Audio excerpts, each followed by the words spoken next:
Hey everyone out there, I got some friends that have been bugging me to see some video on how I'm setting up my bow fishing arrows for the year. So I got my little ball peen hammer out, I got some Megamouth 4 blades that I really like from AMS. I got some Bowfishing glue that I think is fantastic. I get it from Bowfishing Extreme. It's kind of like a impact version of, like a Gorilla Glue. I got some fiberglass glow shafts with the metal ends that accept if you want any knock, and I really like those because I take a little bit of silicone and I like to put a Halo multi-fit in the end of these. So I silicone the end of it a little bit, even on the light up knock, just so that I get a little less water in them. If you're saltwater fishing, again, it's going to corrode the battery eventually. Just plan on it. But it is nice to be able to see where you hit and where it is in the water. If it's daytime and you're fishing down south, the light up knock is just so helpful. If it's nighttime and you're up here in Minnesota, having the bar that glows and the light up knock make it a sweet shot. And I'm just putting a little bit of black silicone here at the base just to try to seal it up a little bit. Water can still get down the pinhole on a Halo, but it works pretty good. And these are the multi-fit. So I'm using the little the S adapter that it comes with, sticking it in and then pushing that in, and then that end is pretty much all set. It's all siliconed all the way around. It's ready to go. I've got it kind of set where I want. I like to buy my shafts plain like this. So this is a glow shaft, like I said, with just an adaptable knock end on it so that I can put the light up knocks on it, and then on the other end it's just cut off fiberglass.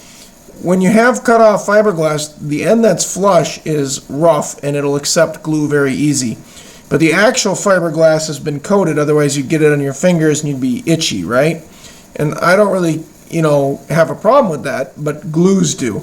So I found that when I'm using the glue from Bowfishing Extreme, I find it best to put a little mark.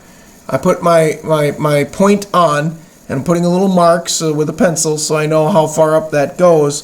And then I just take a little bit of sandpaper and always go with the direction of the arrow and rough up that end. Just make that coating kind of visible to the glass. Now don't go around in a circle. That destroys the glass. I just want to go back and forth in the direction of the glass to scar it up.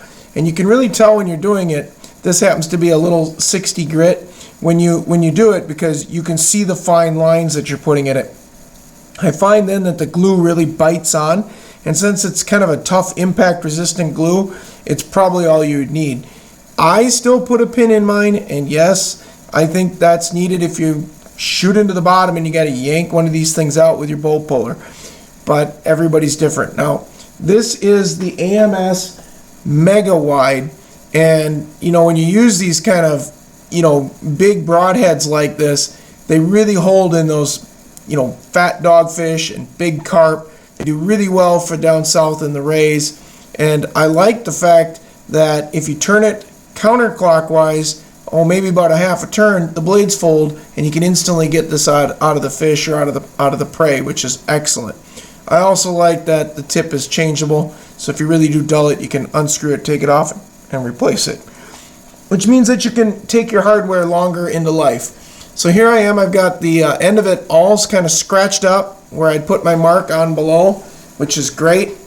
And now what I'm going to do is take the glue, and like I said, I'm using the Flex Tough by Bowfishing Extreme. I find that to be really shock resistant and really good. And I put 2 drops in the end of the point or broadhead. And then I take the broadhead. In this case, I'm just going to stick it on here for a second, and I put a little bit of tape around the base of the shaft where the broadhead stops. Okay, now at this point, the broadhead is going to get some glue, on the end, which is fine, but there's none on the shaft yet. And I'm going to put some on the shaft, and when I do that, there's going to be extra that squirts out, and that's why I put that tape on there. So I have a mark where I want to line up my hole. I put a little bit more on the end, and I put a little on the front edge of the arrow. Again, it's going to get pushed down the shaft as I put it on. I find that you don't need as much glue as you think. And I find that this glue, because again, It's shock resistant, and it's kind of like a rubber tough glue. It works really well for the nocks and the points. I just turn this thing on till it's all the way on. I line up my mark with where I want the hole, because I'm kind of picky about how I like that. And then I let this dry. Literally, this dries pretty fast, folks, but, you know, I'm not going to, you know, go drill it here in just a minute. So I'm going to let this one sit off to the side and dry. I'm going to take a Q-tip and wipe the excess off, and then while it's drying, I will make sure the tape is off so I don't have to fight to get the tape off. It's a lot easier when this is wet to get it off. Now I've got a clean look to this broadhead for bow fishing, and I really like how it looks. I'm going to set it off to the side, and then I'm just going to come back and I'm going to put my drill and pin in. So it's been sitting here for a while now, and I'm going to drill it, and I'm going to put a 3/32 in steel pin. Now I know some people use little threaded brass rod and they screw that in. I've given up on that. It doesn't have enough strength, and brass sometimes seems to shear off. I really do like the roll pin steel 3/32 on these. I drill halfway on one side of the hole, turn it over, I drill the other half on the other side of the hole, falls right in then, perfect. And then I have to go back and forth a few times to kind of smooth it out and stuff. Don't worry about making the hole too big, because the drill bit's 3/32, the holes in the AMS point are 3/32, and your roll pin is made for 3/32, so it's going to be tight. I got a lot of fiberglass dust here. I like to get that all off. Again, another reason not to drill this when the glue is wet. I like to do it when everything is dry. So I clean up all that fiberglass dust. I've got a nice hole through the center of this. And then what I do is I like to take, you know, make sure it's just really clean and round it out. So I'm just going to do it one last time just to make sure that I've got it nice and cleaned out. Blow it out just a tish. And then I'm going to put like a drop of the glue right in the hole, so that as that pin goes through, it collects some of that. I don't put it on the pin because it just makes a sticky mess when I want to cut the pin off. I'm using about 1/2 inch long pins. Sometimes you can get 3/4. As long as they're 3/32, they work fine. They're just little roll pins. Buy them at Menards or wherever your local hardware is. They're a little tricky to get started. That's why I've got it in my mounting block of rubber here. And I just get it started. Then when I get it started, I just tap them in until it's flush on the other side. Sometimes I gotta check it a few times, but once it's flush on the other side, I try to stop. Then at that point, I just gotta cut it off and then file it smooth on the one side, which is what I like, okay?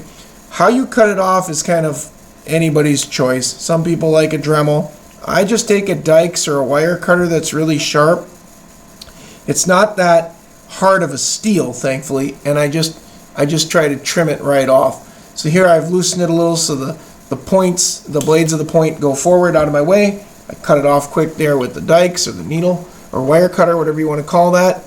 And then I've got a little bit of a tail up there, so I'm just going to take the Dremel and I'm going to kind of smooth it out flush. That's all I'm going to do. Sometimes I kind of got to get down here close to see, but I'm just going to make it so that it's flush, so that there's no air disturbance and stuff when I'm shooting it. So at this point, I've grabbed a Halo Nock multi-fit. I've put some silicone on the end of it. I've put the S fitting in the end of this, and then fitted that, and it's all siliconed in. Hopefully as good as that can go for, you know, lighting up.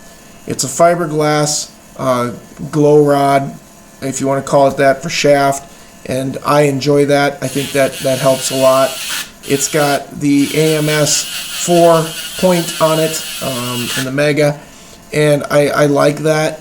And it's got a lot of holding power for those, you know, more soft fish. And of course it grabs on the really big monsters too and just doesn't let it out. And then I've taken that and I'm using the Flex Tough Bowfishing Gel by Bowfishing Extreme. That's Impact Tough. And I've glued on that point and let it dry. Then I've taken a 3/32 drill bit, drilled from each side in to make the hole through the center. I've cleaned it out with the air compressor, and then I've tapped in the roll pin with just a drop of glue in it. I know some people are really anal about cleaning these things with acetone and stuff after every time you scratch them, or sand up the ends, or before you glue on your tips. I've not found that to be advantageous. Just scratching it up, blowing off the dust, gluing them up, and putting that pin in. These things have been rock solid for me no matter what I shoot them into. I've shot them into the sand in the arena. I've shot them into the gravel, into the ground. I've shot them into the mud bottom in my creek. All of those I've had to yank these arrows literally out, just tear them out, either by a bowl puller or just getting behind them and just ripping them out. And I've done some of this stuff just to see how my tips hold up. They hold up fantastic, folks. Now, obviously, if you don't want to do it this way, you can buy pre-mades of these. What is it? Lava Java or whatever, Java Lava. They've got a bunch of them made like this. You can go to Bowfishing Extreme, and those guys will make you up this setup, and they'll put it all together for you too. I mean, you can get this stuff pre-made too, but there's just something about putting together your bow fishing arrows. There's something about learning how to repair your arrows or put a new tip on if you need it, that I just think is fantastic. So that's why I continue to do it. It's part of the trip. It's kind of like sighting in your rifle before you go hunting. It's like a rite of passage to me. So it's not the hardest thing to do, folks. It's not the most expensive thing to do. I'd highly recommend you give it a try. If you've never built one of your bow fishing arrow setups, give it a try. It's kind of fun to do. You're going to need the 3/32 roll pin. You're going to need, like this, an AMS, Mega Point, and you're going to need a good fiberglass shaft to do it. Granted, you could do it with carbon too, but I like the fiberglass glows. They just weigh a lot. They're heavy. They're pretty impact resistant, and I like them. And again, you can get them so that they fit a halo at the end, and you can even have a light up nock. Yes, I know, saltwater will wreck, and sometimes even freshwater, but it's fun to be able to see where you're hitting. So this is how I put my arrows together, folks. I hope you've enjoyed the video. Please like, hit the bell, subscribe, follow along on the channel. You'll see some great farming stuff, some cool fish tank stuff, and a lot more, sporting and hunting videos like this. Thanks for watching, folks. Please enjoy, and again, follow us and give us some support.